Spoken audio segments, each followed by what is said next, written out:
What's going on? What's going on? All right, you know what time it is. You know what rhyme it is.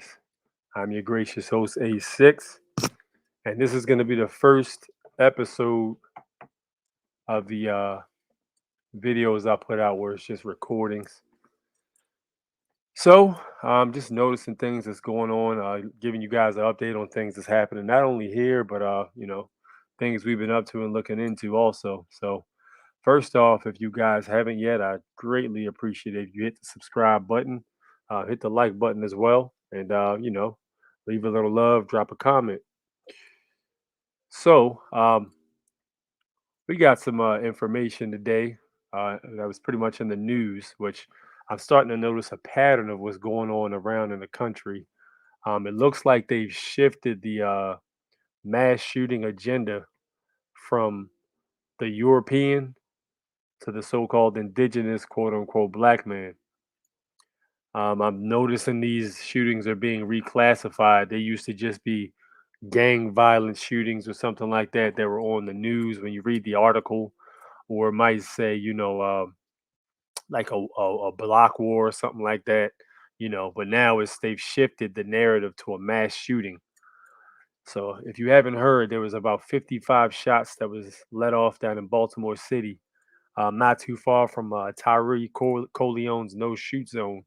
If you're not familiar with Tyree Coleon, he's an advocate in Baltimore who basically goes around and he uses paint cans and he labels areas no shoot zones. So once there's a crime that happens and takes place, he'll show up and he'll do live streams. He'll talk to people. He's very well connected in the community. Very good dude, man. He's got a hell of a past. He was a street veteran at one point. He still is a street veteran, but the dude's turned his life around for the better, as far as I know. I actually battled the dude back in 2004. He was a rapper for a long time, also, but he decided to dedicate himself to something that could make a difference, which I agree 100% with and support. So my man actually has no shoot zones. Very interesting stuff. He's been on the news multiple times with it. And what he'll do is he'll go to an area where there was a shooting that just took place. He'll take his paint cans and he'll basically scribe no shoot zone in that area. And what he'll do is he'll talk to some of the people that are involved with the heavy street activity, some of the top heads of what's going on, and he'll basically get them to come to some kind of a truce and label that area a no shoot zone. Well, this area that basically it happened in, it wasn't too far from one of his no shoot zones, as far as I know. And he actually posted a video right on the internet. I think this might have been on Instagram, as a matter of fact. And he actually was there right before the police got there. Now, this looked like they were 223, 5.56, or possibly 7.62 rounds, which came from a large caliber semi-automatic, possibly fully automatic rifle. Now, the issue with that is, if it was a fully automatic rifle, you got to ask yourself how these street dudes get these rifles.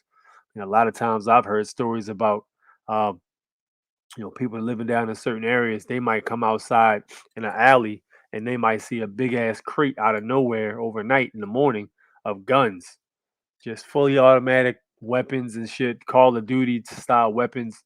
You know what I mean? Extended mags. I've heard all kinds of stories, and not just here in Baltimore either. I mean, this takes place in Chicago. I've talked to some Chicago guys out there that can verify and testify for that. L.A., Los Angeles, Baltimore. I mean, it's New York. I've heard there's a lot of different cities around the United States of America. And it just makes you wonder where these guns are coming from. It's like, are they trying to push a narrative? Are they trying to keep the bodies going up, the homicide rate going up, and stuff like that? And we all know there's big business in medical. There's big business in the private owned industrial prison complex. There's a whole lot of that stuff that basically I think is something that we need to put pieces together for, man. This stuff is happening and nobody's knowing the answers because none of these guys have boats or planes. None of these guys have any connects to Cuba or any of these other places where these arms are manufactured or sold from. So, you got to ask yourself, how's this stuff getting in here in the first place? That's when you start to dig up, when you trace the money, that's when you start to get big names involved. You start getting politicians and shit like that involved. Very interesting. You guys should check out The Wire. The Wire was based on a real incidents, and it was a series based on real happenings around Baltimore from police detectives that were retired veterans, and these stories were supposed to be from the 80s and the 90s, I believe. So they got with these people over at HBO and the writers, and they decided to make this whole entire series about the craziest stories they've heard that happened in Baltimore. So you've got all kinds of ill stories that happen. So I suggest you guys check that out because when you start to trace that money, that's when you start to see interesting things and start getting some odd results. Because you start pulling up politicians, you start pulling up senators, House committee. That's when you start to sniff up that tree. It also becomes increasingly more dangerous too for you because we all know if they have the ability to do things like that, they have the ability to make other things happen too. So I would highly suggest you guys watch that video on not video, but this series on HBO, however you can or however you can get it. But yeah, man. So it seems as though to me, from what I'm noticing, the narrative is shifting as far as that subway shooter in New York. We know what that was called, a mass shooting. There was a couple shootings over there in Los Angeles too. Those were called mass shootings, and there's been this one. So all these cities where they're supposed to be the heaviest gun control, they're trying to do this mass shooting narrative. They're trying to rebrand the narrative. When at the end of the day, most of the time it's either a psychological operation or B is legitimately gang violence. They've reclassified as mass shootings. And another thing that I'm starting to notice too, we're drawing closer and closer to that Supreme Court decision for the Second Amendment. And this is the Second Amendment case that everybody is looking forward to because this is really going to set the premise and the record for how they go about regulating arms. And we all know certain states are called may issue states where you have to have a clear and substantial reason to be able to defend yourself with an arm. Well, the problem with that is they don't consider self-defense or protecting your family a clear and substantial, good and substantial reason. So you can't just go in and apply for a permit and just say, "Yeah, I just want to protect myself." They're not trying to hear that because at the end of the day, you literally have to be either a business owner, you have to be somebody who is literally just a victim of a crime, violent crime. You have to have been threatened. Your life had to have been threatened.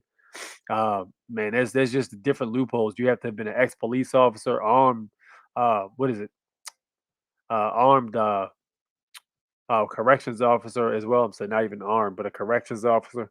There's a lot of different ways, or you have to basically know somebody on the police force, pretty much, which is why that guy's on trial, federally indicted for selling those permits. For people he knows. Which we had Hotep Cannon on here last week. I think it was last Sunday, as a matter of fact, and he basically said the police officer was a hero. But I disagree with that, man. I disagree with that for one reason. It seems to me an abuse of authority. You know, you deny certain people, but then you approve certain people. For anything for me, that seems like that's the whole process is unconstitutional. But yeah, it seems like these things are being rebranded and these particular happenings are being labeled as mass shootings. So you got to wonder if it's particularly put in place to sway the public opinion. Are these things being put in place to sway the public opinion from the Second Amendment? That way, if the Supreme Court does say yes, may issue is unconstitutional, shall not be infringed means you shall issue that permit in order for them to be able to bear arms. And if the public opinion basically speaks out against it, that'll give the state more carte blanche to have control, gun control. You know, gun controls doesn't fucking work. We know that doesn't work because the only people that give a shit about gun control is people who give a shit about the law. And people who give a shit about the law aren't out there knocking people off for money or, just knocking people upside their head anyway. We're out here trying to protect our families and mind our damn business for the people who want to take from us. And they know that, I think. They know that 100%, man. So stay vigilant, man. Make sure you guys keep your eyes open and absorb everything that's going on around you, man. Anything you read, make sure you use the understand the exact verbiage used in these articles because a lot of times they'll try to pull a fast one on you. Remember history, man. At first, I swear, before when Obama got in office and around the time a little bit before that and a little bit after, it was some mass shootings left and right. You know, they blamed it on violent video games. They blamed it on gun control. It was just all kinds of reasons that they want to take your freedoms away. And you ask yourself why that is. Well, the ultimate goal is to take your freedoms away so that you have to be full control, fully control. You have to be 100% on program with what they're trying to do because, if they can control you, the more they can control you properly the way they like to, um, the more things they can get you to do, which is why all these statutes, codes, and regulations are put in place too. You know, had a very interesting conversation today. I saw Taquan X's video about the statutes and codes and how they gain jurisdiction over you. That was interesting, man. I suggest everybody go to a search engine, preferably Google, because it seems to be the most connected one for this particular purpose. And go ahead and search up jurisdiction for your state and how they gain jurisdiction. And they'll clearly tell you right there in that particular piece of information how the state gains jurisdiction. So I highly recommend everybody look into that, man. That's crucial information. So yeah, this whole thing, I'm watching everything that's going on. I still have a very optimistic outlook on everything that's happening. Enough people are waking up to make a difference. I think this is a last minute power grab. They're behind on the agenda 2030. Um, they're way behind. I think that Donald Trump and whatever people waking up really threw a monkey wrench in their plans possibly. But at the end of the day, I'm gonna say this, the more you know, the safer you're gonna be. So the more you're looking into knowledge, the more you're doing your research, the more you're looking into certain meanings. Everybody out here should have a Black's Law dictionary. Get yourself at least a volume 6. Those are only like $50. You can get them on Amazon. If you really have extra cheese, you can get yourself the volume 1, or you can get yourself the volume 3 or 2. Any of the earlier ones are fine, but if you get yourself a later one, make sure you get like a 6 and up so you can have all the updated definitions. But they're going to change them every year because I'm telling you, the more technologically we get advanced as a people, the more things are going to change with definitions and more updates to old definitions of things. All that stuff's going to change. So stay abreast on everything that's going on. Keep your eyes open and stay vigilant. Make sure you're eating good food, get plenty of rest, do all that stuff, and stay focused. Stay focused on everything that you're doing. Don't ever get distracted. It's very easy to get distracted these days. I can't tell you guys I don't get distracted at all because I do. I'm still a man at the end of the day. But the fact of the matter is, you get back on that wagon and you make moves. No matter what happens, keep your head up. Yes, sir. So I'm gonna see if I can try to get Tyree Coleon on here next week to speak. And this guy right here, I think he's got a lot to offer in terms of what he can tell the masses and everything about what's really happening on those ghetto streets in Baltimore. You know what I mean? That's what's really important because there's a lot of things that will never actually come out to light. And, you got to give these people a chance to make their voices heard, man, because the news is not going to do it. They're just going to foreshadow and they're going to just put their version out there and let that rock. But we all know better than that here on this channel. If you're subscribed to me, you know better than to do that. 100%. 100%. But yeah, everybody's waiting on this case from Supreme Court coming next month. Roe v. Wade was like to me, that was kind of like a shock test because, people lost their shit over Roe v. Wade. Wait till you hear about that carry or may issue state. Do you know Hawaii has not issued a concealed carry permit? I think they said it was over 15 years or something like that, or they've issued one or two or something. It was something absurd. Might have been 15 to 20 years, you know. And this is supposed to be a part of the United States of America. And you think any gang organization or anything like that gives a damn about a concealed carry permit or a wear and carry or whatever they call it in different places? None of them do. So that's my bit of information for today. So please, if you guys can please hit that subscribe and that like button. Be sure to send a donation. I should have this banner on. I didn't put it on. Be sure to send a donation over to $ Anthony Lawson IA6. Send it over to there.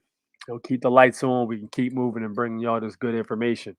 But yeah, please look up in any of the things I'm talking about today. Looking at what just happened in Baltimore, mass shooting, and today being what is it? Let me see. Get the address for you. Excuse me, the date for you guys. Date is gonna be 5/10/22. So yeah, look into that and read what actually happened, man. And it's just gang violence at the end of the day. That's what's basically happening. But they're rebranding gang violence as mass shootings. So it's almost like they're trying to pin the mass shooting thing on the black people. So we'll see how this goes. But keep your eyes open and keep your mind open. It is a foreign national, born natural A6 signing off. Peace.